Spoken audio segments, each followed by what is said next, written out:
Well, welcome everyone, and thank you for joining us for today's webinar. This is part of our Hydropower Insights series, which is a four-part series that's going to dive into the basics of hydropower projects, hydropower's role in the energy market, like today, its role in providing services to the grid, and trends and changes in the licensing process over the last 30 years. So we're hoping by the end of this series, new and experienced practitioners alike have acquired some knowledge and some practical insights, and leaving you more well-equipped to navigate the complexities of hydropower projects and the licensing process.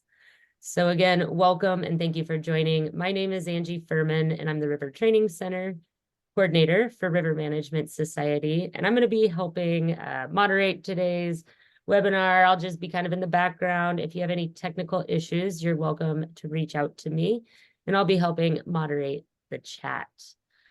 Next slide. Changing, there we go. So today's session is, as I mentioned before, about hydropower's role in the energy market. And this session, it was developed as part of, it kind of builds on the foundations that are laid in the Hydropower Licensing 101 toolkit. And I'm going to provide a link to that in the chat. I know at our last session, there were some server issues with our website, but everything should be up and running today, so you can go check that out. And along with the National Park Service and the Hydropower Reform Coalition, we developed this four-part series to address some of the gaps in available resources for hydropower practitioners working with hydropower projects and with the licensing process. So just a couple things as we're getting started today. We do ask that you stay on mute until you might be called upon. We will have ample time for questions and answers at the end. So feel free to also ask questions in the chat. That way you don't forget them, and we can always come back to them if they aren't answered right away. And then also, we do have closed captioning available. You can go find that on your Zoom bar. And then we are recording today's session, and I will be sending this out to everyone who registered, as well as posting it on the RMS YouTube channel, so you can go check it out later. So with that being said, next I'd like to introduce pass it over to our presenters today. We've got Kevin Lewis again joining from the Park Service, and then really Dave Steindorf is going to be taking this one away from American Whitewater. So I'm going to pass it over to you, Dave, to introduce yourself further and take it away. Yeah, been doing hydropower work for about 25 years now, participating in a whole bunch of hydropower projects. One thing that's not in my bio there, I actually started my adult working career as a high school economics teacher. So I really like this topic, as you can tell, or will be able to tell. So, but been doing this for a long time. Kevin and I started working together on hydro projects that 25 years ago, the first project I ever worked on. So a long working relationship with him and a whole bunch of other people who are on the call today. So it's good to see everybody. And likewise, I've been doing hydro for like 27 years, so just a couple of years longer than Dave. And you know, it's kind of gets in your blood. You can't say no. But it is interesting. This is definitely the forte for an econ teacher.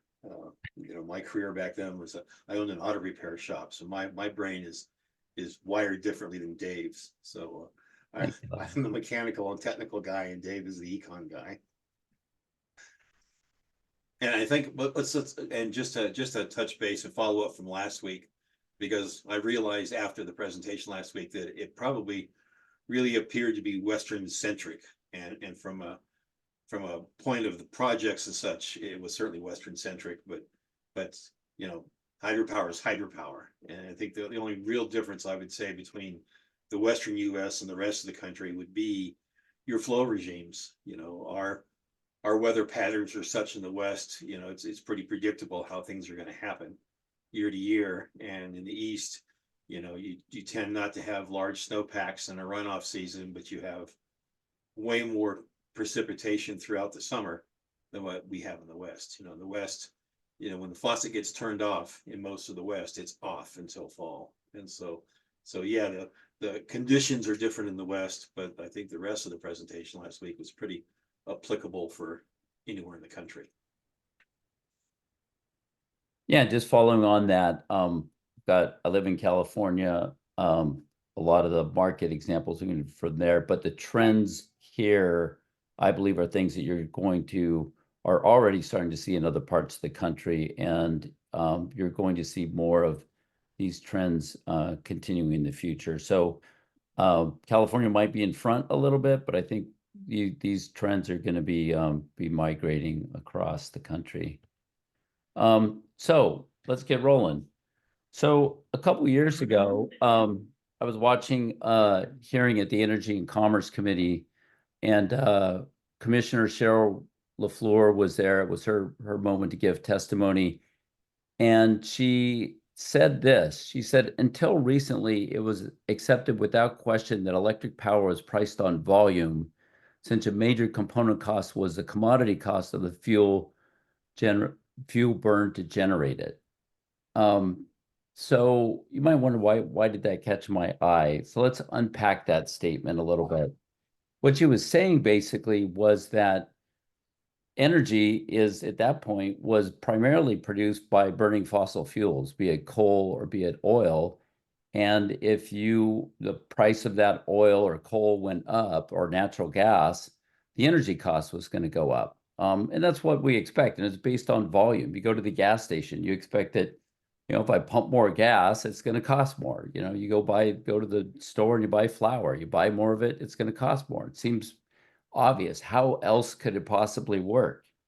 Well, for this presentation, I wanted to show what's actually happening really in real time. So I went onto the website that the grid operator here in California has, and you can actually get real-time information on these projects and energy prices.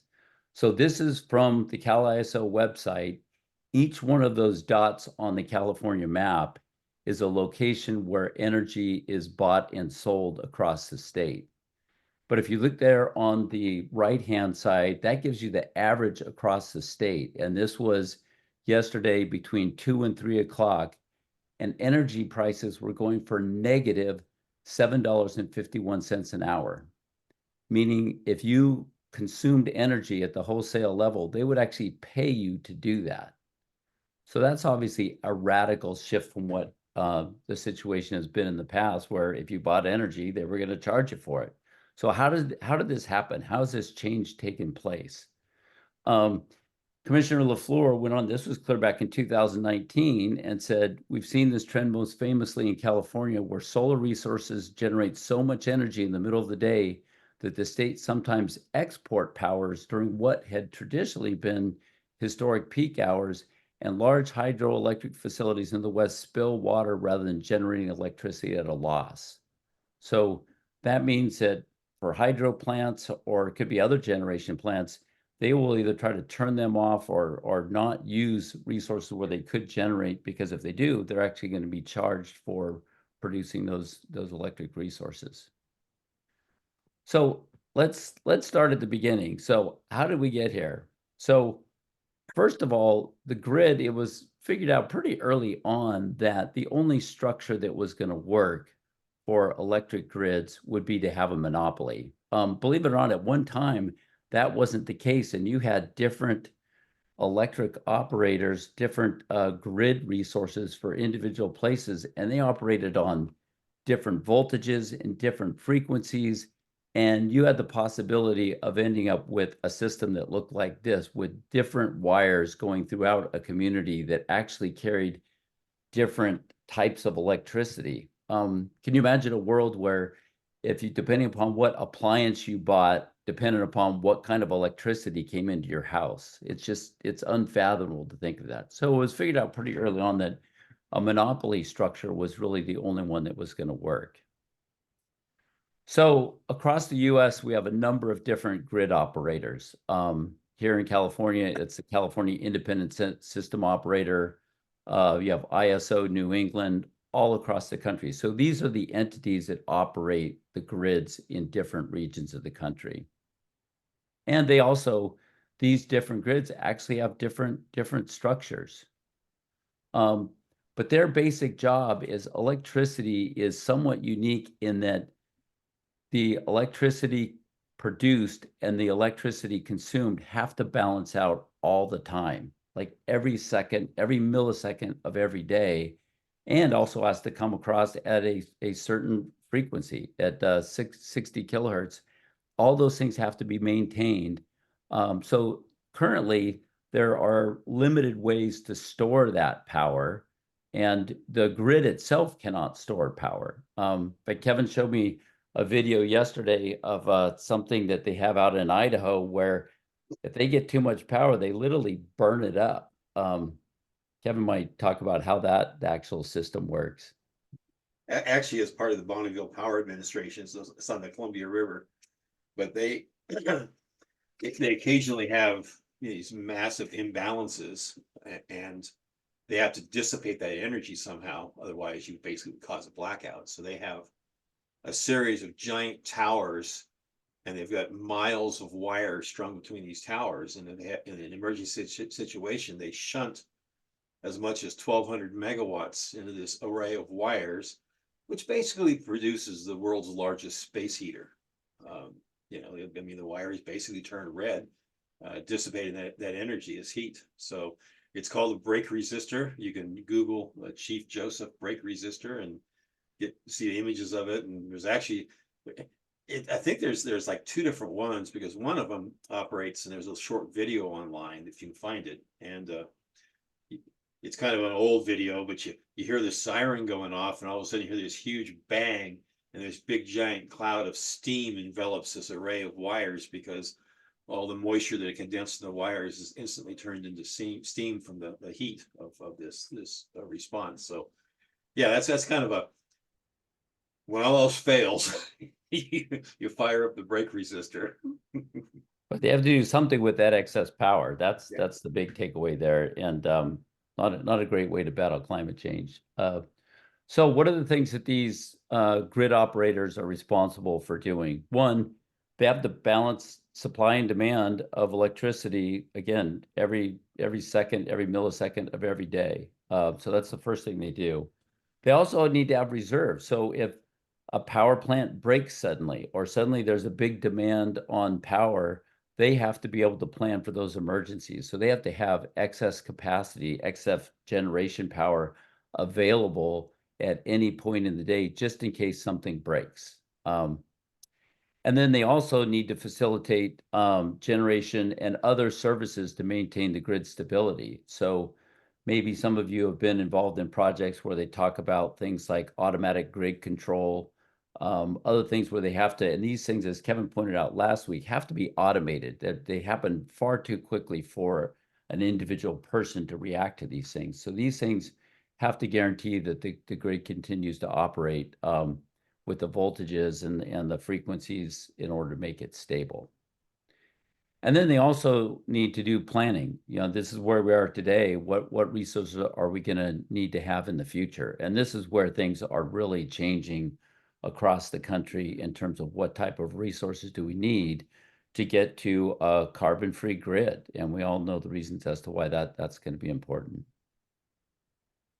So a couple different models of how these grids can be structured. You know, traditionally, historically, most grids were vertically integrated. Okay, what does that mean? That means that a utility would own all the resources, the generation resources, the transmission resources, and whatever transmission would be necessary actually to get that power to the customers. And they would just be paid from the customers by the grid and then to the grid operator of what they needed. And so they would, you could also think of this in a way like back in the day, I remember when I was teaching economics, we talk about a command economy in the Soviet Union, where they would say, this is how much corn we're going to need, and we're going to grow this much corn, and maybe they get it right, maybe they wouldn't, but basically that entity would make all those decisions about, the amount of generation resources, the types of transmission assets they need, but everything would be owned by the utility top to bottom. Increasingly, more grid operators are going to more of a market structure where there could be many different generation resources, and those generation resources will be developed by independent entities, what are often called merchant generators, and then they will actually bid into a market in order to sell that power, and then it gets distributed out to the various consumers of that power. But one is directly regulated and controlled by the entity that's actually generating the power, transmission the power. The other one is actually a market. And the idea there is that you should get power that's more efficient, cheaper for the customer, because all those different generation resources, they have to compete every day in order to sell that power to the grid. And the idea is then they're going to offer that power at the lowest possible price that will help consumers. So, this is the part where I really get excited. We've got a supply and demand graph there. This is the good stuff. So every day, and some markets are a little bit different, but they all operate more or less the same. And even if you are in a place where there isn't a market and they're vertically integrated, they still have to go through this exercise to figure out how much power to produce every day. Here in California, they have what's called the day-ahead market. And what that says is every power producer in the state will tell the Cal ISO how much power they're willing to provide and at what price. And that allows the ISO to then take that, and they make an estimate for what they think the demand will be the next day. So one of those is a supply curve and shows how many there. If you look at that on that axis there, you've got the price on the vertical axis, and you've got the volume of electricity along the horizontal axis. And then down there at the very lowest end, you've got producers that essentially can't turn their facilities off. So think about nuclear power. It could be small hydro. They just say, we'll take whatever price we can get because we can't eat this power. We can't turn our facility off. So whatever the price is, we'll take it. On the other end of that blue supply curve, you have people up at the top that are going to be peaking gas generators. Typically, those tend to be dirtier resources that we really don't want the grid to be using. But when things really hit the fan in the middle of the summer and everything, it's 110 degrees out there, everybody's got their air conditioning on, that's when those resources are called in. But they're only going to sell that power if the price gets very high.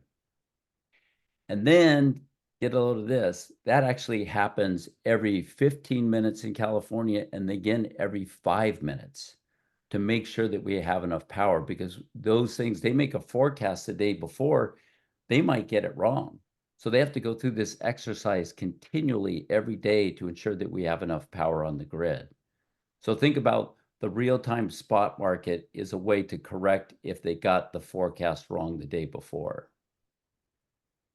And then lastly, you have the ancillary service market, or what I mentioned before, AGC, which is automatic grid control. These are the resources that they use to actually vary the instantaneous amount of power on the grid to maintain frequency and voltages to make sure the whole thing doesn't just melt down on us. And that has to be automated. It has to happen instantly. And that's where the grid operator actually has control over those powerhouses, but just for a very thin sliver of their generation.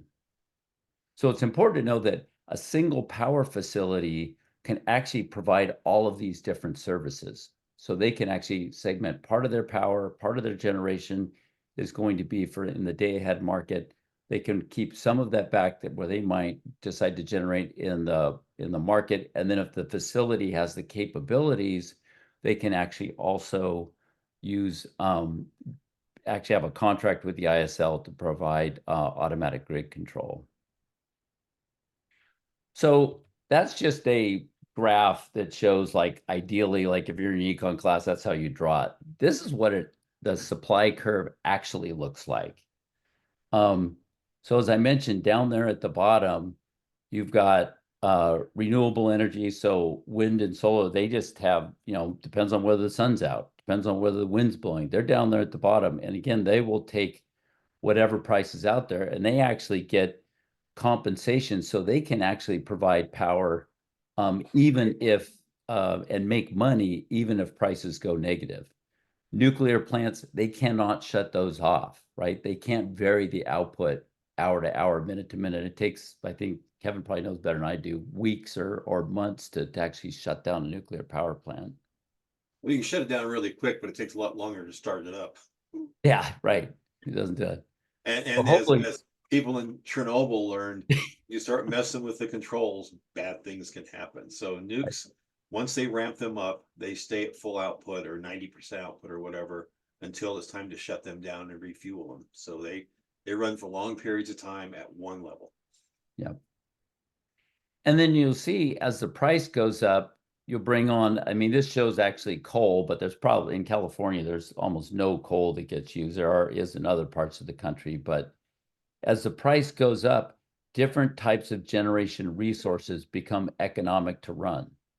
And so as you go up that curve, you essentially end up going to combined cycle gas. You also have a number of other different types of resources out there, and then you eventually get to peaking gas plants, which tend to be more expensive to run, but those are the resources that you bring on as it hits the fan and you need every possible electron on the grid. So that's what it actually looks like. So you'll hear a lot of terms thrown around out there, which can be confusing, but we'll try to break it down here just a little bit. So one of the most common terms you hear out there is baseload power, and this facility provides baseload power.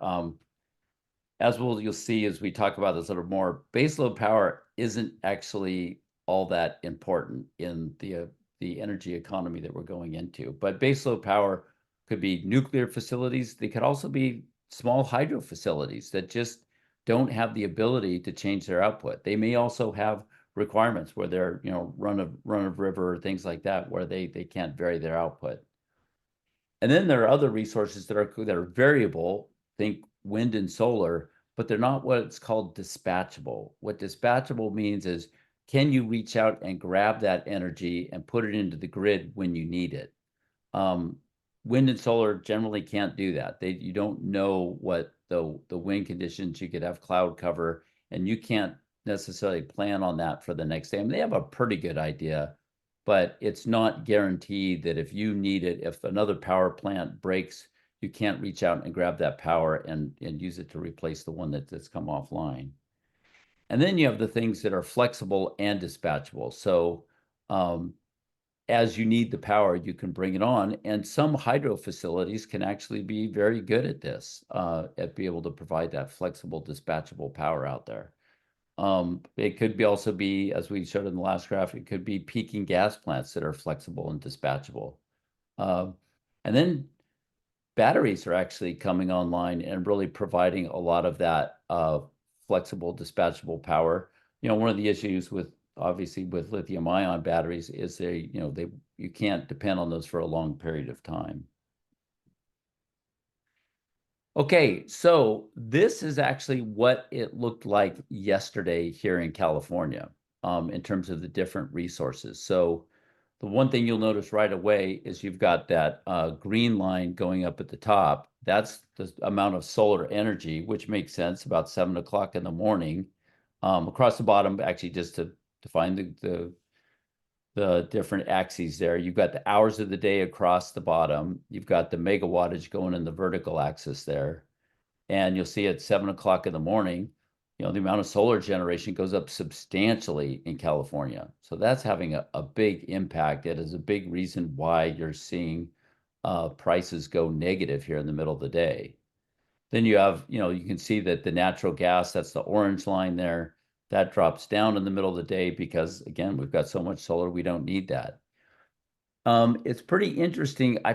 I was surprised to find this yesterday. You do see a ramp down in large hydro on this graph, which is the blue line, but it doesn't go to zero, which I think is interesting. It didn't go to zero, even though prices middle of the day were actually negative. The other thing that I found surprising is looking at batteries there, the yellow line at the bottom. They're actually sucking power off the grid in the middle of the day and then bringing it on later and actually helping with the need to bring power back on at the end of the day when the sun goes down.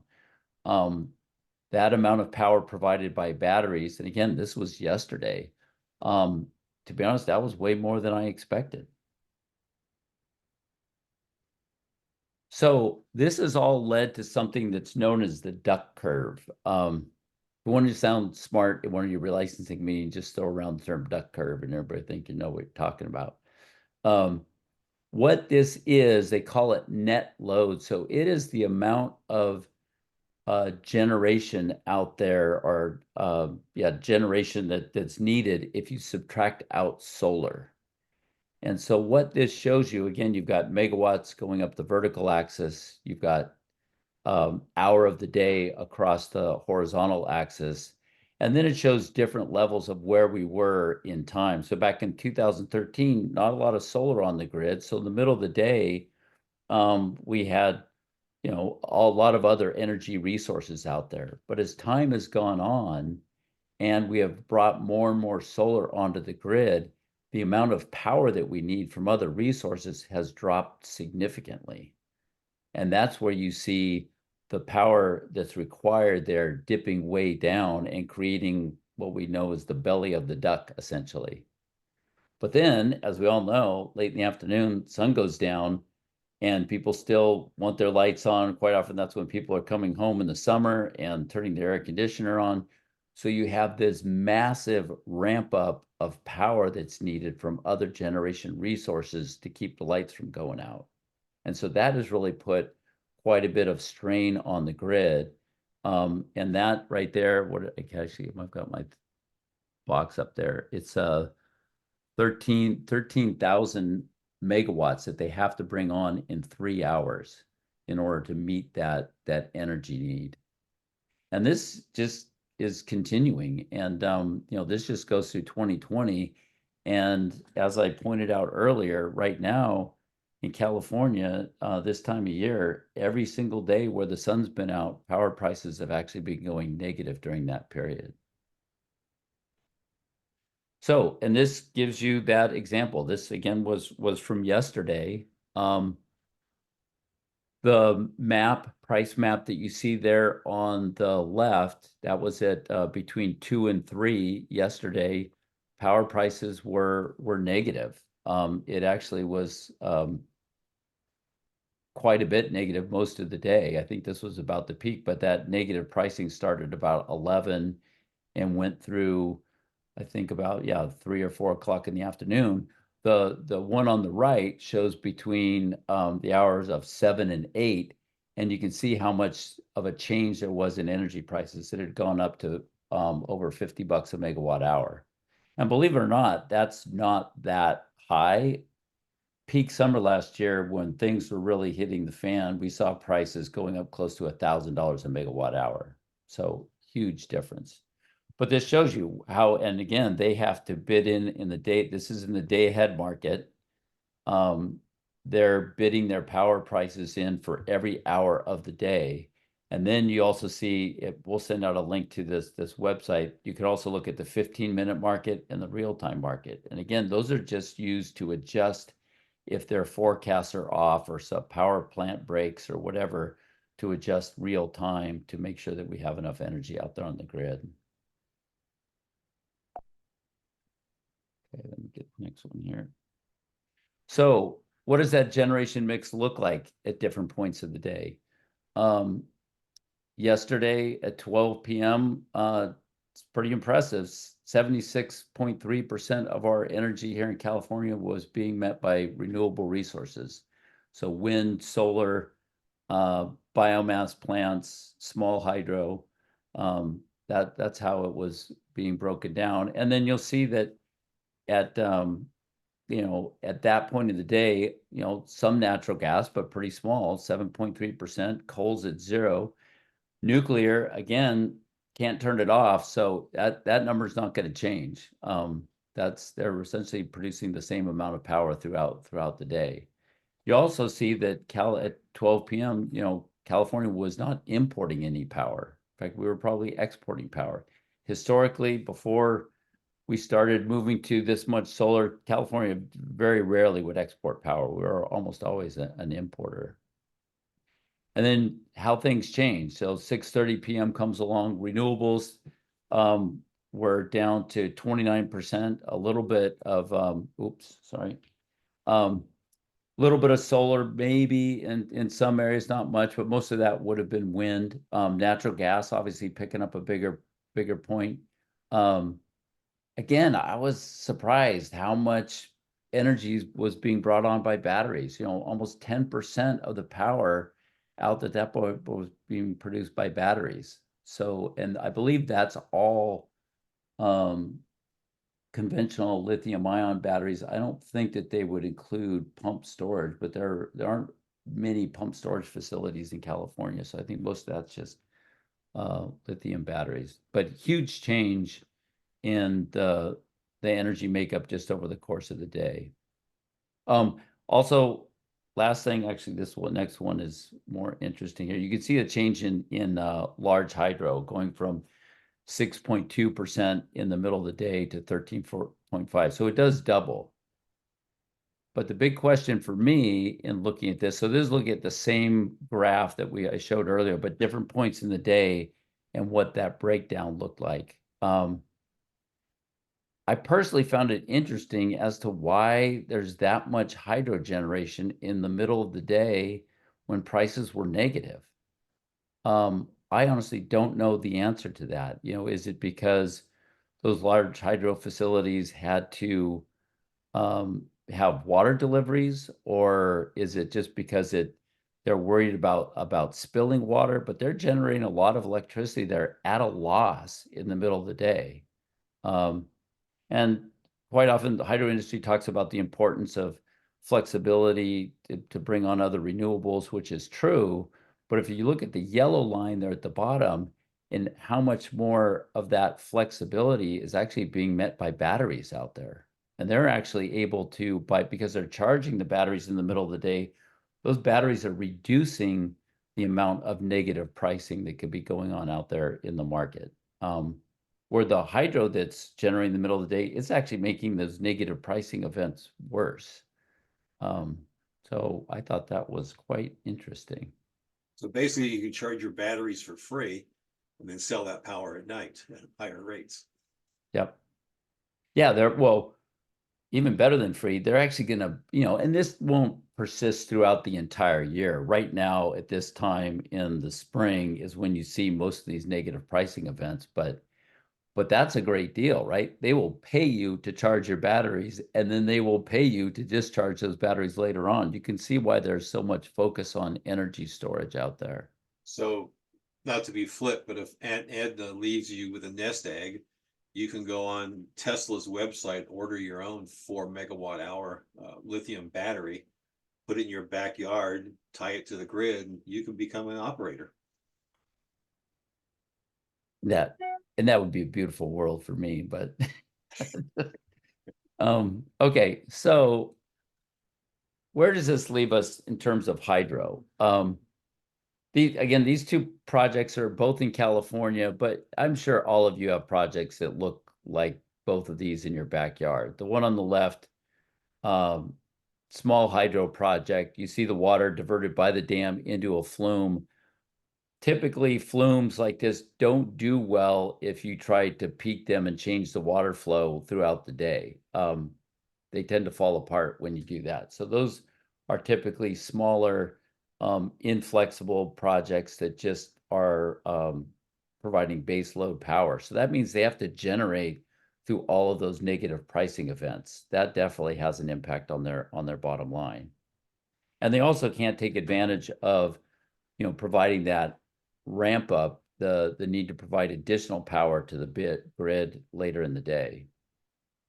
And then you have other flexible resources, peaking facilities, and they come in all sorts of different configurations. Some peak directly into river reaches, which can actually, as we all know, create biological issues that are problems. Some have re-regulation reservoirs below them to minimize some of those peaking flows.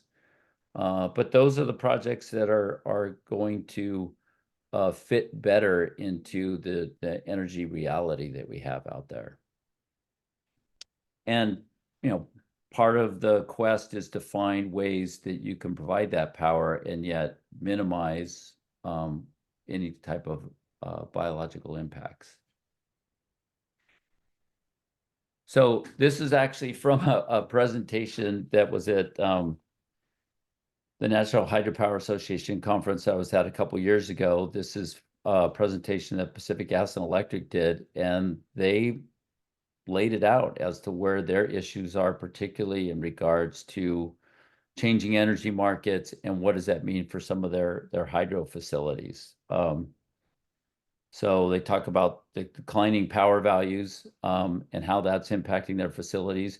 People are actually using less electricity because of rooftop solar, also just efficiency. I mean, energy consumption across the US really in total has not changed much in the last 20 years. And so if you think about that from an economic perspective, every time you put up another solar farm or wind farm, that means that something else should be coming off the plate. And we really haven't had that discussion about what needs to come off. And then they talk at the bottom, just project economics. The cost of production for small hydro tends to be pretty high, and so it just doesn't compete well.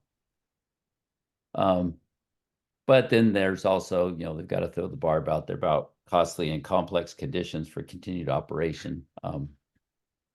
That others would say that that's the cost of trying to operate these projects in a way that's reasonably environmentally protective. So the industry is seeing this too. They're pretty clear that there are big headwinds for a lot of small hydro projects. So what are the big takeaways here? Wind and solar are decreasing average wholesale electric prices overall, but particularly during the middle of the day. Flexible capacity, having projects that have flexible generation are going to be important in order to integrate wind and solar into the grid. And that flexibility can and is being rewarded in the market. So if you can generate during those higher value hours out of the day, your projects are going to be much more economically viable. Flexible hydropower is good at taking advantage of this, but it's important to note that not all hydropower facilities have the physical, regardless of what their license conditions are, have the capability of providing flexible generation. As I pointed out earlier, some projects just don't have the physical configuration in order to provide flexible power. And the last thing, inflexible baseload power facilities may experience revenue erosion with increasing wind and solar.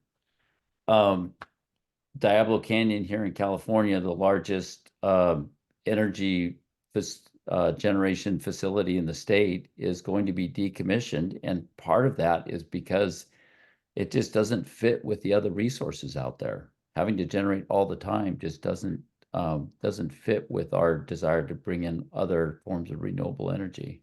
And it's the most expensive power in the state. Yes, it's Guaranteed. very expensive.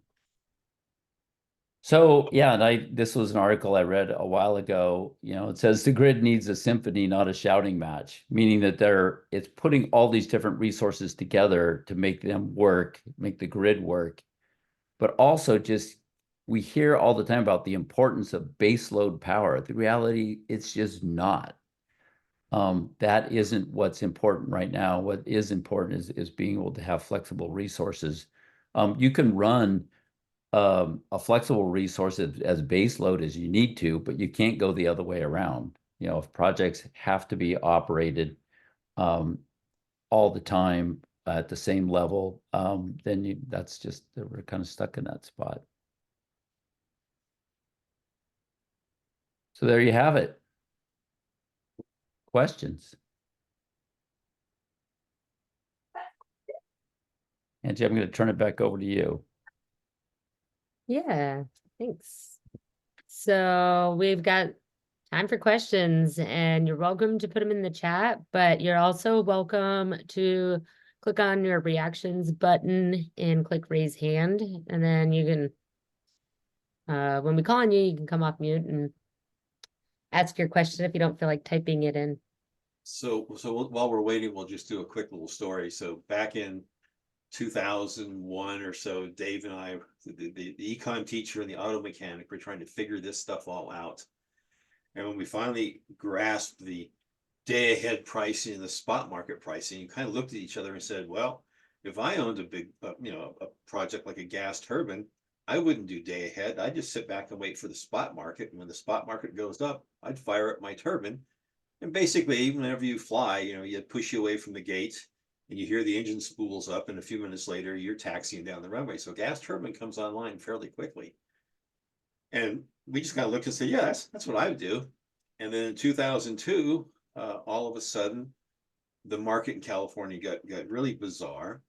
Plants started dropping offline in the middle of the day, or when the demands were high, for quote equipment failures. And the spot market was jumping up to, I'm not sure how high it got, Dave, but it was way into the thousands of dollars a megawatt hour. And it turns out that you might remember this name from the past, Enron, and other folks like Enron, who had control of a lot of independently owned thermal plants, were manipulating the market. They were pulling their projects offline due to equipment failure. And spot market would skyrocket because all of a sudden you'd lost 2,000 or 3,000 megawatts off the system, and then the plant would come back online at the spot market prices. And now, so instead of getting $50 a megawatt hour, they're getting $2,000 a megawatt hour. And the result impact, because the utilities, they're governed by the PUC, and so in California, PG&E and Southern California Edison, they can't charge the customers more money. I mean, their rates are set. And it drove both those companies into bankruptcy. I mean, it was some of the two largest utilities in the country both had to declare bankruptcy because of the cost of power that they were paying due to market manipulation. So it takes good players, and it takes regulation. Now I think the ISOs are much stronger regulated to this sort of thing. So that's just a little history. Well, I see Steve had his hand up, and then we'll go to Tracy after, and then question in the chat as well. Go ahead, Steve. Yeah, great presentation. This definitely has been helpful to me today. Thanks so much, Dave and Kevin and Angie. The thing that strikes me is just what is limiting expansion of battery storage. It looks like that's the direction things should be going at this red hot minute. There's a number of Brookfield's operations in Maine have in the last couple of years added battery storage to their hydro ops. There's also a place in Rumford that's just been taking it. It's independent of generation facilities, and it's just taken buying power off the grid and then reselling it. And I forget what the capacity is, but are there things that limit battery expansion of battery storage? It seems like there's just so much literally money to be made in that area. Yeah, I think at this point it's production. It's how fast can they build batteries. I mean, there are a lot of companies that build large scale storage and battery storage, but the only one that's really more transparent is Tesla. You can go on Tesla's website and place your order for your mega packs. It's like a $5,000 deposit for each one. And last year, their delivery was for next year. I'm not sure what their delivery time is now, but I think it's really how fast can they build them, because batteries have huge flexibility. They're not that expensive, and instant response time. And so batteries can seriously kick butt out there. And then they are, as exhibited by Dave's graph.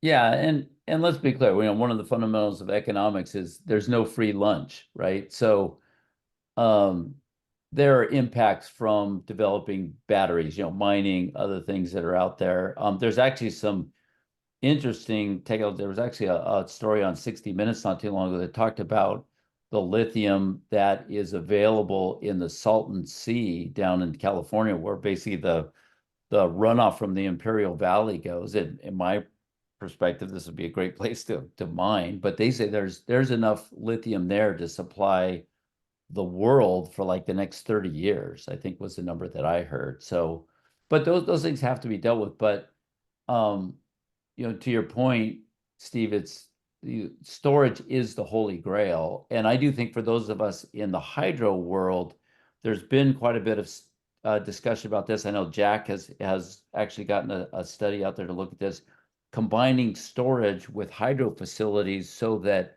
they can provide a flow regime that we're happy about, and yet be able to optimally dispatch the project to provide benefits for power generation that the grid needs. I think there's a lot of promise there. I think the challenge for all of us is making sure that it's linked to those flows, because they can just go build battery storage and not have it interact with the flows that we want to see below hydropower projects. For many of us, I think our quest would be to make sure that we integrate those two things out there. But you're absolutely right. That's the I mean, quest. the thing, I think for a lot of us, you associate battery storage, or at least in Maine, it seems so often linked, it's more often linked to hydro than anything, but it seems like the more natural linkage are to, renewables like wind and solar. And that's, that's kind of interesting the way that's happening. Yeah, and it is happening out there. Yeah, Right. and at the end of the day, I mean, if you have a battery project, say I've got, 4 Tesla megapacks in my backyard, I'm just watching the market. And when the wholesale price goes down, I'm charging my batteries. And when the wholesale price goes up, I'm discharging to the grid. It doesn't matter where that power comes from. It can come from hydro, it can come from wind and solar. I mean, once it's in the grid, power is power. And you just basically you're playing the market. If you can charge for less than what you get when you dispatch it, and you can pay for your project to make a profit, it works. Yep. I mean, I think the other part is battery technology is evolving so rapidly. You really have to follow it closely. I track battery technology really closely, and because I get online and I hear people expounding about lithium battery fires and this, that, and the other, and I'll just say the technology is way far ahead. And just the other day, I watched a video about Toyota, and they are working on solid state batteries for their cars, which use a tiny amount of lithium, don't have fire problems. They'll have 500-700 miles of range. First 70% of charge will occur in 10 minutes, and they're lighter. And they expect to start using these batteries in a couple of years. So battery technology is massively changing, and it's a whole thing in itself that you can follow. But the old lithium batteries are catching on fires, and people's luggage are really a thing of the past. They're still built and used because they're cheap. But when you move into lithium, iron phosphate batteries, you've gone away from the fire problem. So it is a technology that's rapidly evolving. Now you have batteries made out of iron. I mean, there's all sorts of chemical processes to move electrons from one side to the other. And that's basically what a battery is. And it's a huge technology. All right, I think we got Tracy up next, and then we're gonna go to the chat and answer Nina's question, and then we'll go to Jack. Okay, thanks so much for this. It's super helpful. Staying kind of on the battery theme, we have the Nevada Irrigation District who went through licensing, and we're stuck in 401, as many people might be as well. But they want to put a new powerhouse on Rollins. So instead of building a new dam, they're going to raise Rollins Dam and put a second powerhouse on it. It was approved. Sorry if this is too specific. It was approved in their license. However, they believe they're building a second powerhouse to do peaking power, which I don't think really fits into what is happening or the conditions negotiated in the license. In any case, short story, what are your thoughts on NID instead of building a second powerhouse, adding battery, which might allow them to stick to the license flow, generate power, and it being more cost effective? Yeah, I was unaware of that, Tracy. I think that's a totally valid question, because you could get the same value out of there. I mean, granted, again, there's no free lunch. There is a loss with any battery, right? It's not 100%, round trip charging the battery to the energy you get out. It's close to it though. Again, but again, with these incredibly disparate power values out there, that's a wash. If you're going from negative $7 a megawatt hour to over 50 just in a few hours, that certainly makes sense. But I would be curious to look at that. I mean, if they can do that, if it's going into Rawlins Reservoir and they have the ability to re-regulate it, that makes sense. I'd have more of a question about their ability to do that. And again, that's another classic, just big flume systems going down there. And do they actually have the flexibility in terms of flow? And then you're also constrained with those with water supply. I mean, as well as I do, hydrology is changing, and we've had a few years where there's just not a lot of water out there. So I think the question that you're asking is a really good one, and it's getting to the right people to look at that. And we actually have a pilot project right now with the Department of Energy looking exactly at that question of, can we better optimize flows below a project and provide, flow benefits that provide not only for ecosystem benefits, but outdoor recreation economy, et cetera. But short answer to your question is, yeah, you should definitely bring that up. I think it's a viable question. So Tracy, you go ahead. You just send the developer a link to the Tesla site, because I'm looking at it right now, and I can get a 1 megawatt Tesla 4-hour battery for Q4 2024 delivery for $1.8 million, and the down payment's $1,000 today. So before they romp off Overnight delivery. Yeah. Before they romp off to, demolish a dam or rebuild a dam or add another powerhouse, I mean, this is something you can do in real time right now and be online fairly quickly. And that actually includes the annual maintenance charge too of $8,000 a year. So, I mean, to me, it's crazy, and it's hard to understand why entities aren't taking a stronger look at batteries, because they solve a lot of problems, and yes, you got to deal with mining issues and everything else. But like I said, the technology is changing. They're finding ways to recycle these things and recover the lithium. So, I mean, I'm just an auto mechanic turned river protector, right? So I know where I'm coming from, but it makes sense to me and batteries are. I mean, people are buying these things and putting them in Hawaii, Kodiak Island up in Alaska. They went to batteries. They had wind, they had thermal, they have a peaking hydro plant, but their power grid was unstable in Kodiak until they put a bunch of batteries in. And the people that operate that system say that the batteries were the greatest thing since sliced bread. It solved their problems. So to me, that's a really good question to ask the utility. Say, why aren't you considering batteries? I mean, you could do it quicker. To me, far less environmental impacts. You can manage it, because I mean, at the end of the day, I think we all want to make sure that the river's protected, below hydro plants. That's what our goal is protecting the resources. And I'd be the last person to advocate for batteries if it was going to create massive flow fluctuations below a powerhouse. But I think you can manage that stuff. Thank you. So Angie, I'm wondering, there's a couple of questions, I think they're in the same vein from Doug and from Nina about, why, are there requirements on power facilities that keep them from being flexible, and, what percentage of hydro projects out there? Yeah, I think, it's interesting, like if they have minimum in-stream flow requirements,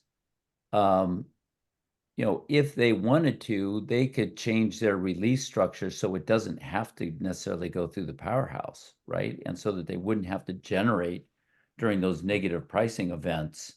And just, they have, I think what are called synchronous bypasses, where they could, switch from generating to non-generating. And that's just whether they want to do the investment to do that. I think my personal view is a lot of times they don't want to invest in these facilities to make them fit with the new energy future, and they'll just plow right through the negative pricing events and then hope to pass that on to customers. So I think that's part of it. And then there are also in terms of the percentage, as I said in the presentation, again, this was just what was going on in California yesterday. I was surprised at how much large hydro was generating right through that negative pricing event. I don't know exactly what the percentage is, but we could go back and look at that at just yesterday and find out how much of that was, for whatever reason, determined to be inflexible power. I know that Pacific Gas and Electric did an analysis that found that of their actual powerhouses, well over 50% of their hydropower houses, this is from PG&E, that they determined that they were not economic, and another 20% were marginal. That was huge, but that was in terms of total numbers. In terms of megawattage, it was a small sliver because these were mostly small powerhouses. But again, operating those marginal facilities ultimately ends up costing ratepayers. And I know that recently there was a survey of operators, I think NHA did it, that said that, I can't remember what the number was, there's a significant percentage of hydro operators had projects that they wanted to decommission. But I think the big questions are the unknowns within the decommissioning process, but that's a whole nother topic. Dave, I'm guessing that at least a component of those negative pricing generation events are just downstream water delivery requirements. They have to release water for other purposes.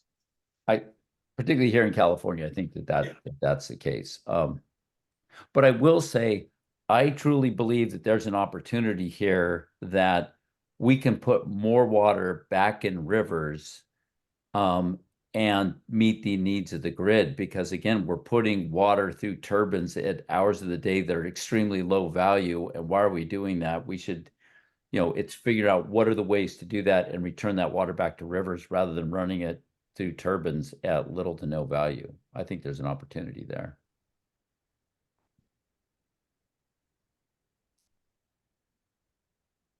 Are we to Jack? I think we are. Go ahead, Jack.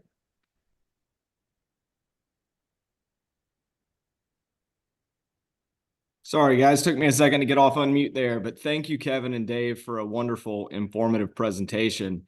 Watching this from the other end of the country in the Southeast, I sometimes have to do a double take at some of your slides, and things sometimes are a little backwards down here. Wholesale, transparent power prices, not so much, but Right. Also you had a slide about flexible versus inflexible projects and showed, I think, run of river as inflexible, and then projects that are a reservoir with an afterbay, a peaking project, as being more flexible because they can ramp down.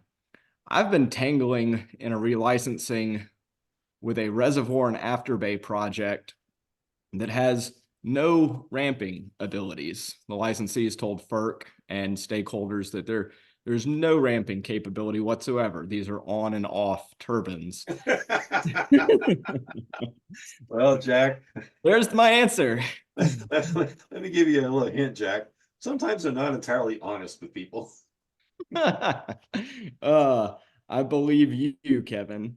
Have you guys ever come across anything like that, or anybody else on the call?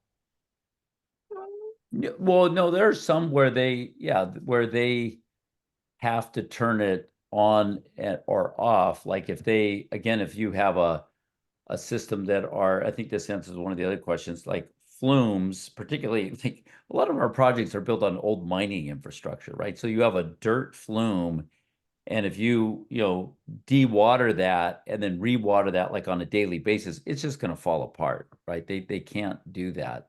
But it sounds like you're talking about a bigger facility.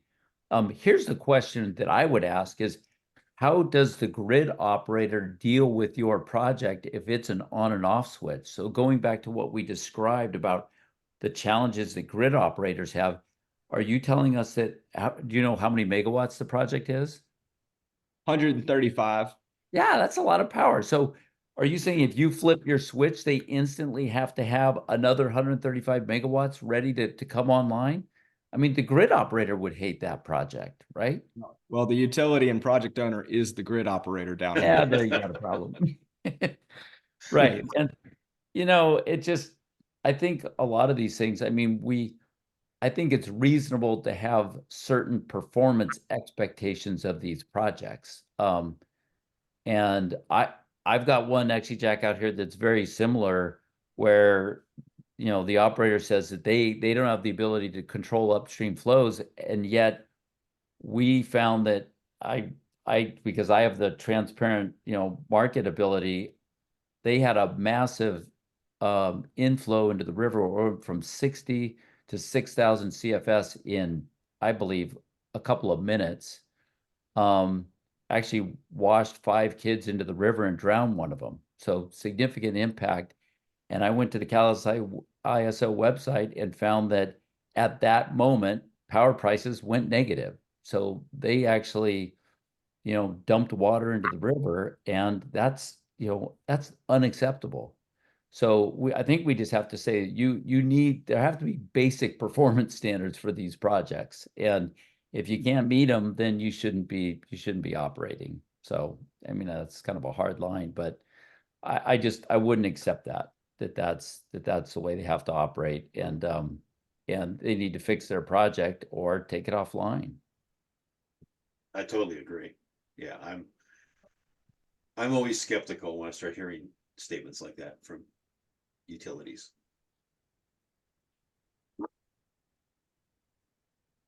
I did see a follow-up question from Nina back from our last question. She said, wow, if ratepayers knew this, maybe they did advocate for change. What advice do you have for people who want to help be agents of change?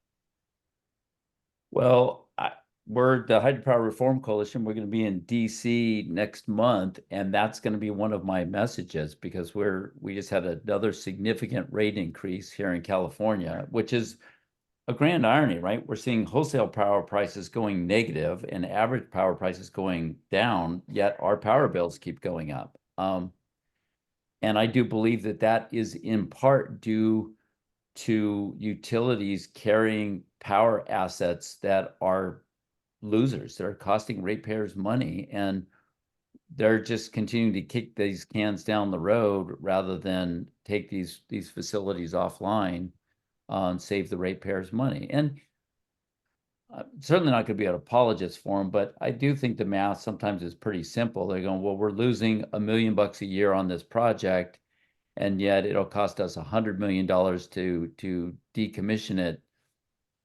That's not, they're just going to kick the can. But just because that's what makes economic sense for them, it doesn't mean that's what's right for ratepayers or the environment. And I think we have to be passing this message to lawmakers about, these projects that aren't economic, they cost money to run. I mean, the number of projects that just simply haven't generated for 5 years or more is significant. And we've actually proposed that FERC should be keeping a shaming list of those projects that haven't generated an electron in over 5 years, and they should be required to either get those back online or decommission them. And by the same token, the energy industry is really promoting pump storage projects right now, and yet there are a number of pump storage projects across the country that are mothballed. They're not even being used. So what's it gonna be? You Right. know? Yeah, in fact, Oroville Dam, which Oroville. is my backyard, which is the tallest dam in the country, has pump back capability. You know, basically turned the project into a pump storage project.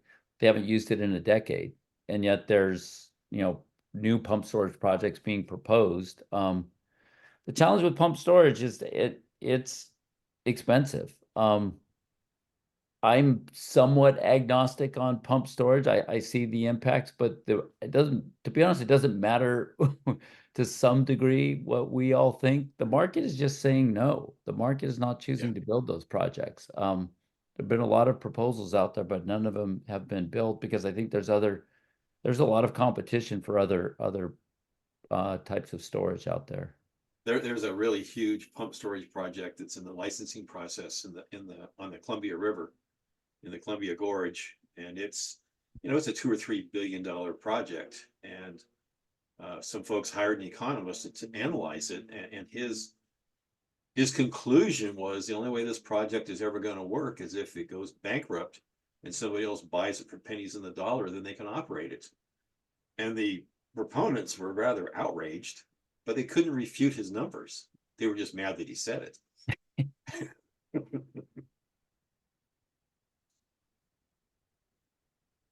All right, I think Steve had his hand up, and then we can go to Tracy's question in the chat. You're on mute, Steve. Thanks. Yeah, Canadian Power is, comes onto the grid up here in New England, and how does that, how does that fit into the big picture that you've portrayed to us here this afternoon? Yeah, I think that just, it again, it's different in different regions. And, again, it just depends on what they can deliver, the cost at which they can deliver that power. That's pretty much I would massive imagine, hydro, isn't a it? lot of those Canadian, and you know more than I do here, Steve, but I imagine many of those Canadian projects were built on the assumption that they were going to be able to export power to the US, right? There's probably more than what they can consume up there. So, again, many of these facilities may run into situations where their, declining power prices are really going to be a problem for them. But again, if they're shipping it across the border, it has to be consumed. There was a link, actually, maybe Kevin could put that in the chat, that talks about, it's on the FERC website, all the different ISOs around the country. It was interesting to look at ISO New York, I think. They have big problems just with transmission and congestion in order to get that power into New York City. So again, that's another issue with storage. Like, you can't, the reason why there are all those dots on that map in California is because those are where the power, it's called locational marginal pricing. And that's because the power has to be priced for where it's produced. And then getting it from point A to point B is a real issue, and having the transmission to get it out there. So that could be part of it with New England also, is just the ability to get that power to where it's needed to be consumed. And if you have to push a bunch of power over a limited number of transmission lines, let's say in New York City, it becomes a real problem. Yeah, I put a link in the chat.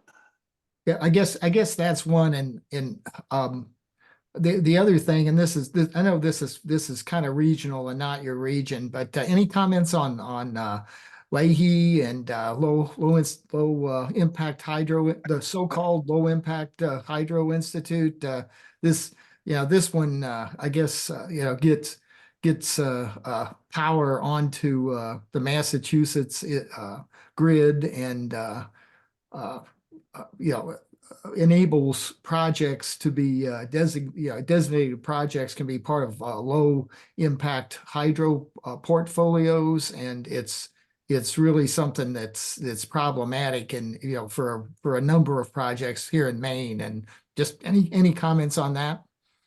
My first one is Funny full you should ask. disclosure. I'm on the board of Leahy at this point. And Steve, I think I I have shared that comment with folks on the Leahy board, and I think actually we have a new handbook revision that's out for review. If you don't have it, I can make sure we get it to you. But I think that those are things that we need to address and make sure that if we are going to stamp those projects as low impact, making sure that that is in fact true. And also, I've been advocating that there should be an energy component there also. I mean, a project that's not providing any value to the grid, it doesn't matter how small the impacts are, it's not acceptable, right? If it's limited to no value, and you don't want to have it be there just to, as you said, prop up projects that otherwise would be taken out. But I think that those are things that we need to grapple with. In Yeah, fact, I've got the change. So, but thanks for offering. I mean, unfortunately for so many of us, it's like, with everything else going on, that's the last thing you get to. And these projects just sail through to be certified just because no one's got time to deal with them except the operators. So, anyway, we'll look forward to that and hopefully have some yeah, and please do comments for you. provide comments on that. Yeah. Yeah. Steve, I can guarantee you that Dave livens up Leahy board meetings. Voted off the island. Yeah. I'm gonna say I could just read my. Yeah, go for it. So I don't know if this is typical, and I don't want to be too UBA specific, but if it's typical that licensees have power purchase agreements with larger utilities like PG&E. But how do we get this message of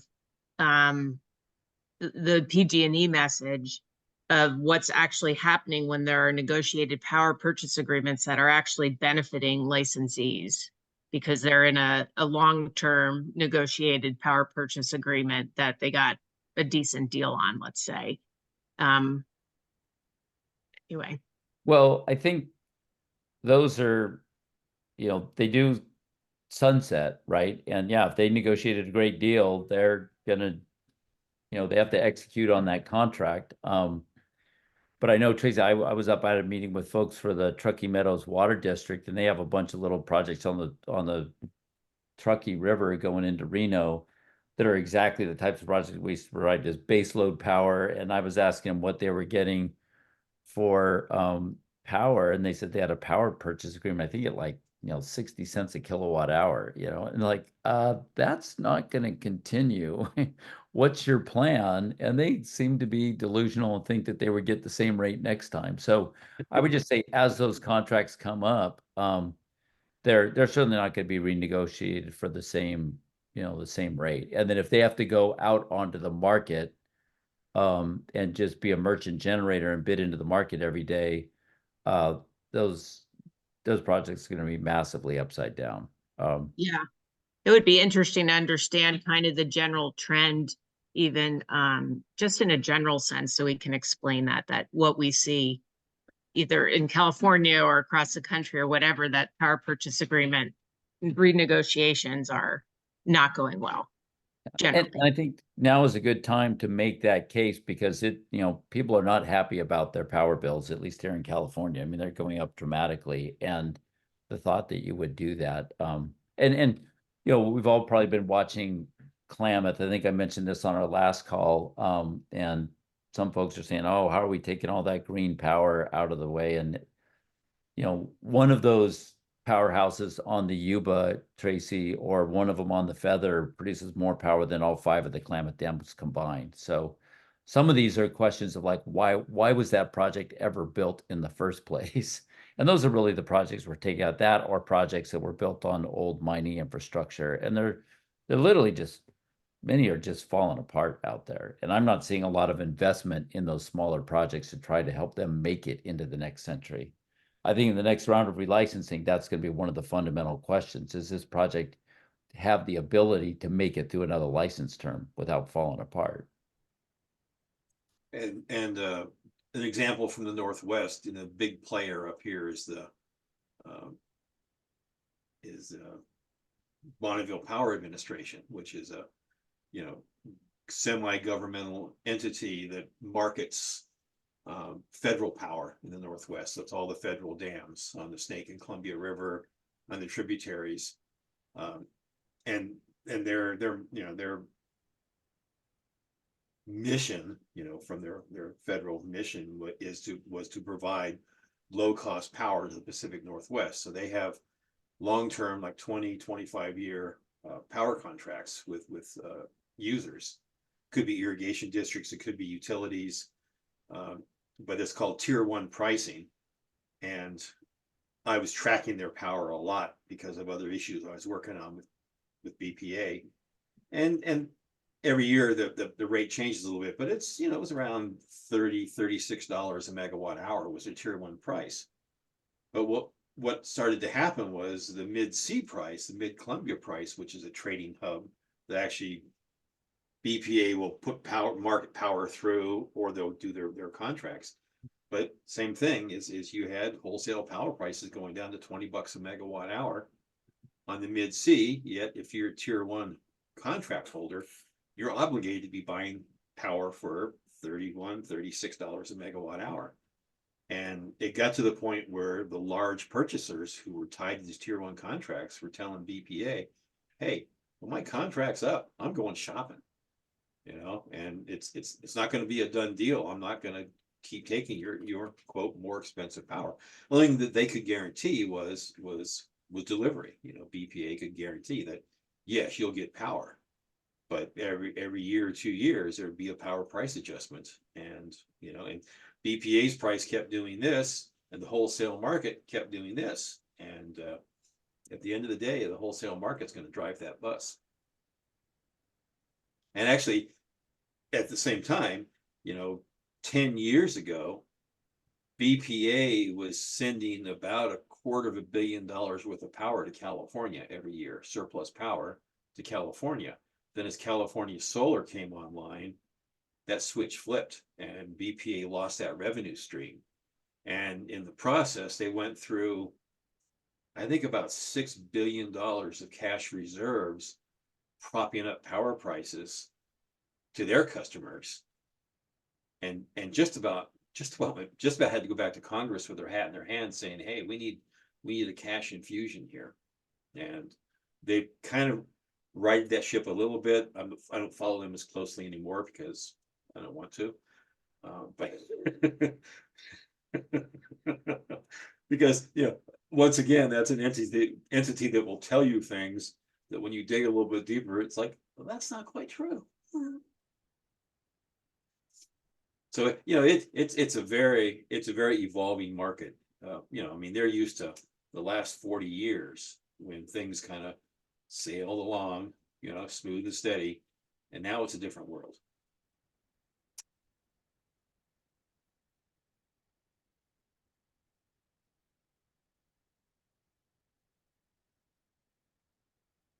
Well, we do have about 10 more minutes left for questions and discussion. There's been some awesome discussion so far. And if you're thinking of questions, but you're not sure yet, I did put a link in the chat to a survey. We'd love to hear your thoughts about today's session.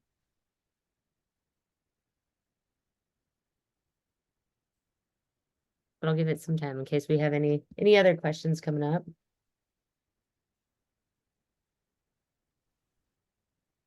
I'm going to throw in the link to that CalISO website. And there, if you do a quick Google search, you can find other ISO resources. Sorry, Jack, but for those that have transparent markets, you can find that stuff out there. But take a look at those, and it is interesting to track this stuff, and it's really neat when you can track it in real time.